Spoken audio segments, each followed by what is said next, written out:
the debate in South Africa, which I follow closely, is very parochial and doesn't seem to be situated in a wider global context. So when I read debates that I do, current, I think, well, say about the South Africa economy, and obviously the need for economic transformation, which I fully back, goes without saying. I also think, is there enough debate about how this economy will compete with the China of 1 billion people on low costs, lower costs than you have, and much higher skills? China is producing 7.5 million new university graduates a year. 7.5 million. India, 7.5 million new graduates a year, 2/3 of them in science, engineering, and IT. And South Africa produces 180,000. Now, of course, you're only a 20th of the size, but actually proportionately you're producing half the number of university graduates as China and India. And there's not enough benchmarking against the world outside. So that's the first thing that I notice. The second thing, and forgive me if I'm very outspoken on this, is I have pained as somebody involved in the anti-apartheid struggle, whose parents were jailed and banned and forced into exile, along with their children, including me, from Pretoria in the 1960s. And then I was involved myself in stopping Springbok tours and things, and creating a lot of trouble, becoming public enemy #1 here at the time. It pains me to see the way in which the values of the freedom struggle are being betrayed by the leadership of the country at the moment.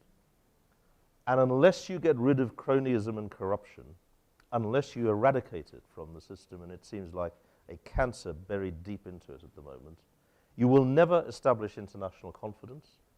South Africa's gone, again, pains me to say, from hero to zero, from rainbow nation model for the rest of the world to actually despised by the rest of the world. I'm sorry to say it, but that is frankly what I feel, and I'm just telling you it as it is. You have to change the leadership of this country.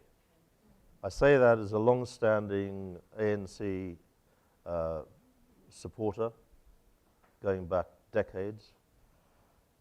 You have to change it, and you have to change it soon, or two things will happen. The ANC will die, or in my view, and the country will continue to slide. And that is tragic because you've got so much potential.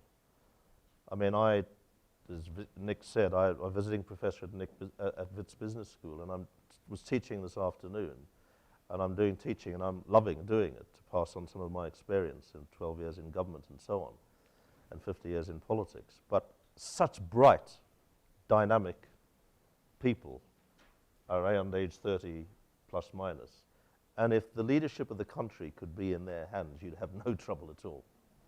So there's such potential here. The trouble is, if you just rely on the younger generation and the damage continues to be done by the older generation, you'll have so much ground to catch up that, combined with the legacy of apartheid, which is such a millstone around the society's necks, it'll be just that much harder. But, you know, I also say, Nick, that to people, particularly to external people, because the country gets just so much bad vibes at the moment internationally, that there's a lot going for it, and not just the talent, a vigorous independent opposition. You don't have that in Zimbabwe. You don't have that in a lot of countries that you might compare with. A vigorously independent, lively civil society, a business community that's starting to stir itself, an independent judiciary.